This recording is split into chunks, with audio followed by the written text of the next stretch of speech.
Okay, we're going to talk about the fourth of 7 events that happened during the Kennedy presidency that gave the United States a black eye on civil rights. And event 4 occurred in 1963 at the University of Alabama. Okay, 1963 at the University of Alabama.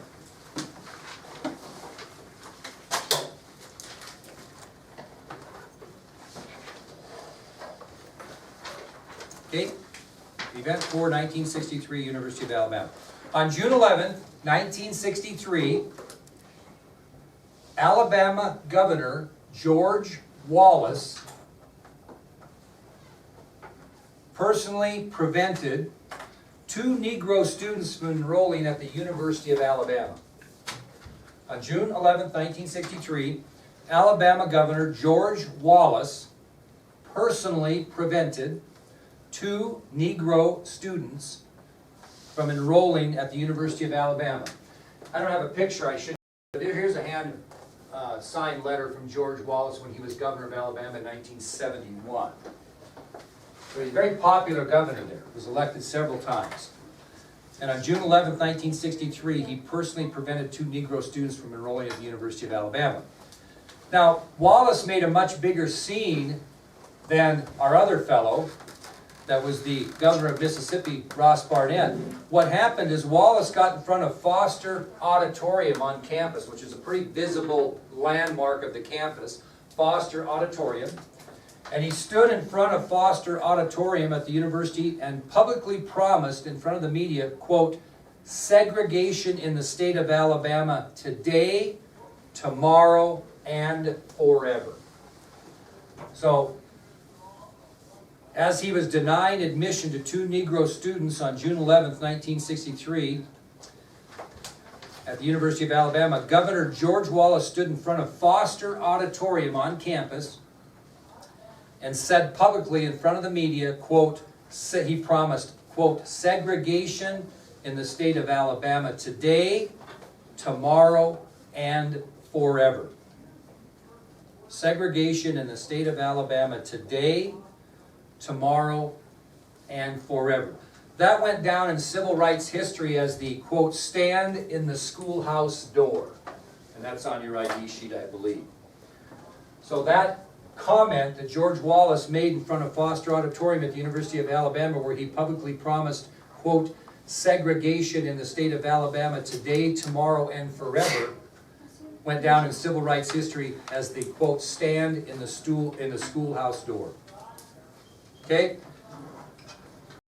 Again, who's got to step in? President Kennedy.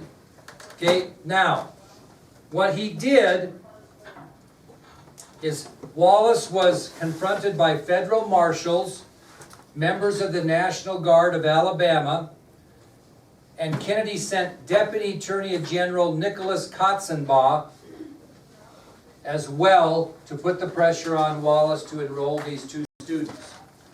So, Wallace is confronted by federal marshals, members of the Alabama National Guard, and also Deputy Attorney General Nicholas Katzenbach, who was Robert Kennedy's right-hand man, and they were all sent, and as Wallace stood in front of Foster Auditorium,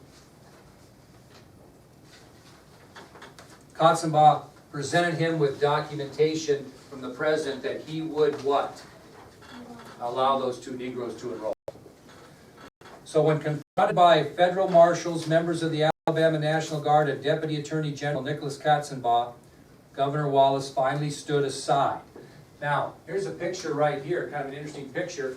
This is Nicholas Katzenbach's signature right during the time the press took a picture as he's talking to George Wallace with Alabama National Guardsmen and federal marshals standing right next to him. That's the exact time that occurred. So when Governor Wallace backed down, Negro students Jimmy Hood and Vivian Malone were admitted to summer classes without incident. So when Governor Wallace decided to back down, Negro students Jimmy Hood and Vivian Malone were admitted to summer classes without incident. What was the difference between this and the other two times Kennedy had to send in National Guard troops? Why wasn't there a riot? Because he sent the National Guard in before. He anticipated there may be a problem. That's why he sent the National Guard in before he confronted Wallace, or at the same time, because he did not want another riot or violence. He decided to learn from his mistakes, and he sent the National Guard in and the federal marshals as he made it clear to Wallace he would admit it, not afterwards when rioting started. Well, this is very important information. That night, President Kennedy addressed the nation on television, did a national television address to the nation the night of this incident. And the reason that he got on national television was to introduce, and I want you to underline the word introduce, was to introduce a civil rights bill that he would be soon sending to Congress. So the purpose of Kennedy's national television speech that evening was to introduce a civil rights bill that he would be sending to Congress soon. Okay, he was going to introduce it, tell the American people about it.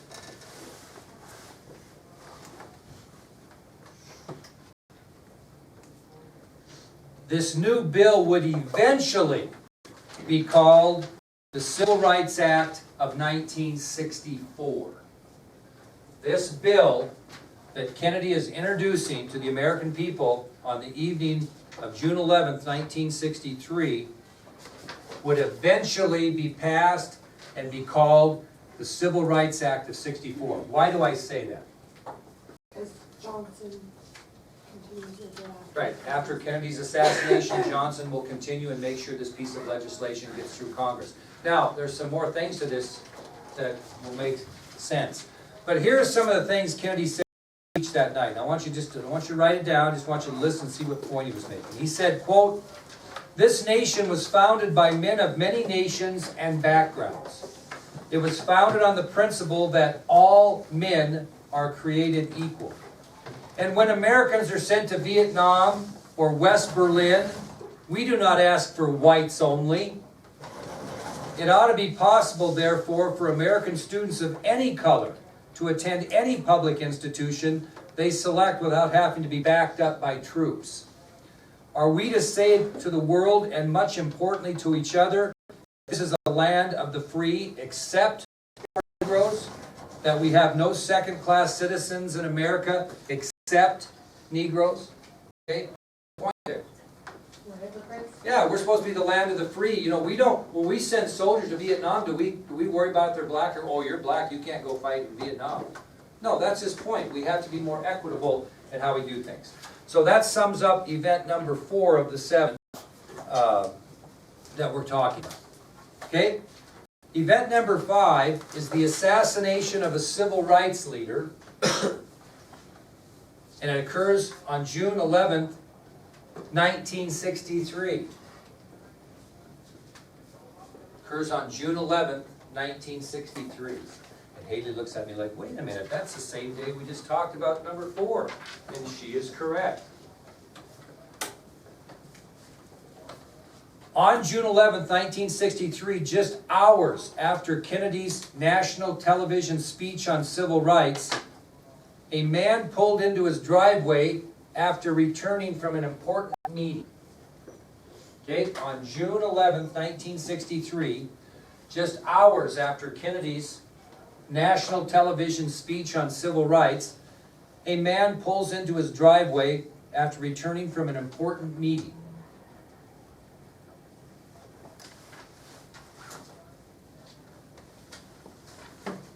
The man that pulled into his driveway just hours after Kennedy's speech, after returning from an important meeting, was Medgar Evers. Medgar Evers was on your ID sheet. Medgar Evers.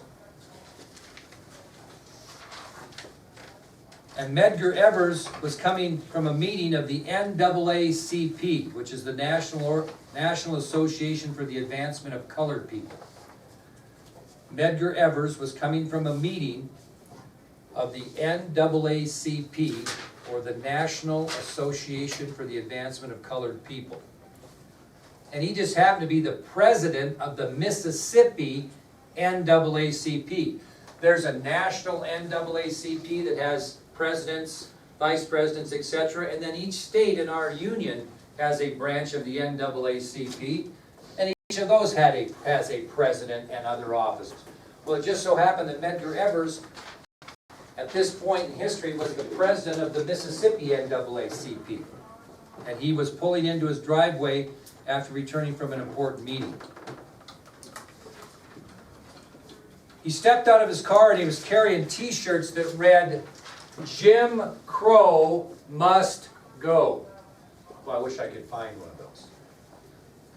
Jim Crow must go. So he just came from an NAACP meeting of people in the state of Mississippi, got out of his car and he had in his arms t-shirts that read, "Jim Crow must go." In other words, what are they doing? They're protesting these Jim Crow laws that we talked about. Well, as he moved towards his home, he was shot in the back as a lone bullet ricocheted out of him, so to speak, into his home. Okay? So as he got out of his car with his t-shirts, he was shot in the back, and the lone bullet ricocheted through him into his home. Evers staggered approximately 30 feet towards his house and collapsed. Staggered about 30 feet toward his house and collapsed.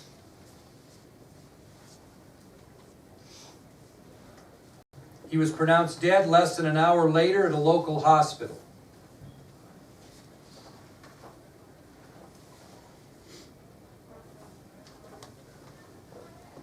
Medgar Evers was born nationally and was buried on June 19, 1963 at Arlington National Cemetery, receiving full military honors. Evers was mourned nationally and was buried on June 19, 1963 at Arlington National Cemetery, receiving full military honors.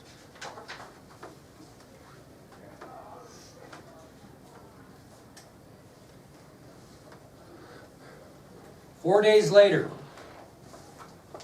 Byron de la Beckwith was arrested for Evers' murder. 4 days later, Byron de la Beckwith was arrested for the murder of Medgar Evers.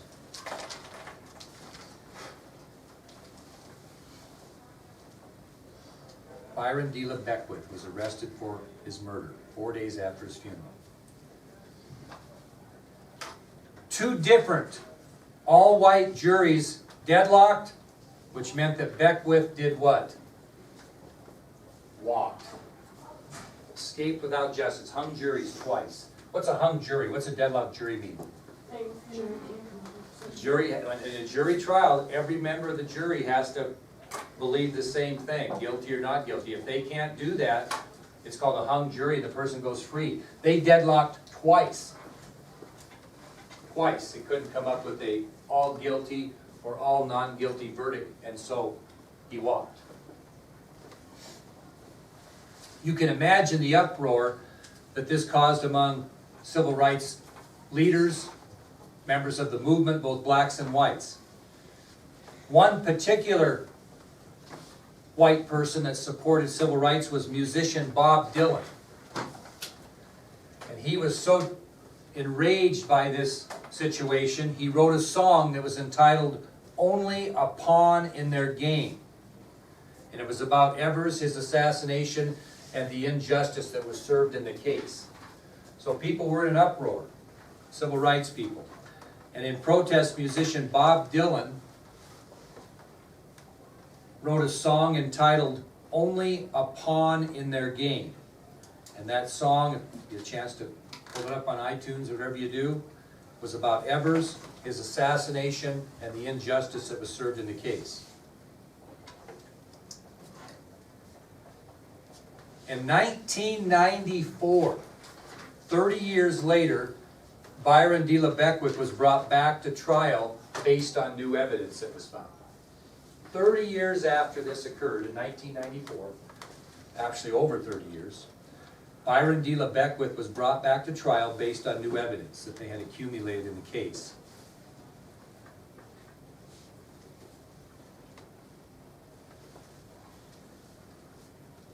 Well, with this new evidence, what did they have to do with Evers' body? And exhume it, because they wanted to do another autopsy on it. And of course, your concern on that is what state of preservation is the body in, and his was in tremendous shape. Very good. The embalming process was awesome, and he was able to be exhumed in very good condition, which really helped the trial process on this new trial. So his body was exhumed from the grave for autopsy for the trial, and was in a very good state of preservation because of the embalming process. So on February 5th, 1994, Beckwith was convicted of murder and given a life sentence. So on February 5th, 1994, Beckwith was convicted of murder and given a life sentence. He eventually died in prison in January of 2001. So on February 5th, 1994, because of new evidence, Byron D. LeBeckwith was convicted of murder. He was given a life sentence, died in prison in January of 2001. Now, obviously Evers' body had to be reburied, but his wife insisted on a new funeral. Why? What's that? Kind of, and the fact that his children were so young at the time of the assassination, they had no memory of their father. And so his wife wanted those kids to go through that process, having a little more information concerning that.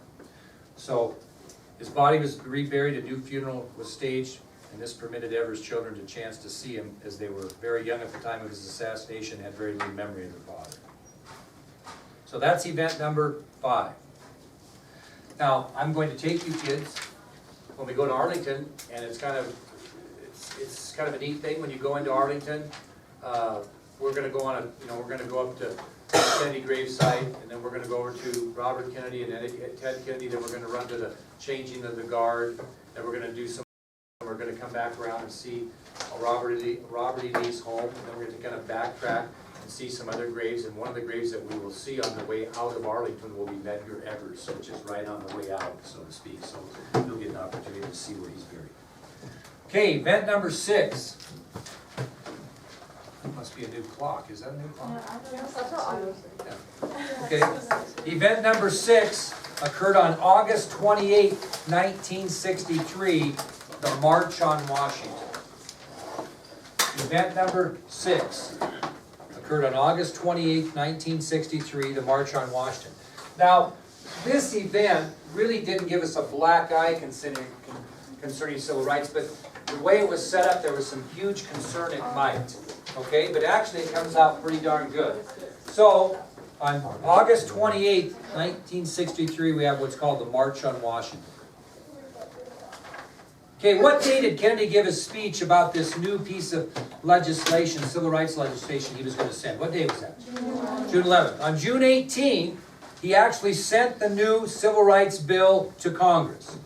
Sent it to Congress on June 18, 1963. Now, what he sent to Congress was this. It was a bill that did 2 things. Okay, what Kennedy sent to Congress on June 18, 1963 was stated these 2 things. 1, the law would make discrimination illegal in regards to race, color, religion, sex, or national origin. The new law would make discrimination illegal in regards to race, color, religion, sex, or national origin. Later, people didn't like the sex word, so what did they change it to? Gender. But in this bill, it said the new law would make discrimination illegal in regards to race, color, religion, sex, or national origin. You could not discriminate in regards to those. That's the first thing that this bill stated. Discrimination would be illegal in regards to race, color, religion, sex, or national origin. Second thing it would require was the desegregation of what?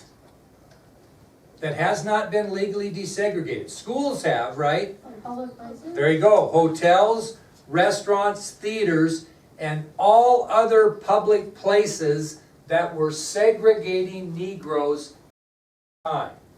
So the second part of this bill would require the desegregation of all hotels, restaurants, theaters, and what did you say? That's a good word. All other public places that were segregating Negroes at the time. Now, I don't know how many of you knew this or not, but the reason we had a March on Washington in Washington, D.C. was because supporters of this bill, people that wanted support for this bill, scheduled this. So the March on Washington was scheduled to support Kennedy's new civil rights bill that he sent to Congress on June 18, 1963. That's why we had a March on Washington. Now, the official reason was the march would be held for jobs and freedom. That's what the official moniker was. So supporters of this legislation by Kennedy organized a civil rights march on Washington, D.C., and the march was to be held for jobs and freedom. If you look over here at these buttons, here are two different ones that were worn that day. There's actually one on Martin Luther King's lapel. But it says March on Washington for Jobs and Freedom, August 28, 63. These are originals and worth a ton of money, especially this bigger one. Now you can go on eBay and see all kinds of reproductions because we had the 50th anniversary not too long ago and that was a big deal. But those are original buttons. That's what people wore. We'll talk about that. Now the man that was responsible to organize this entire March on Washington, we've already talked about.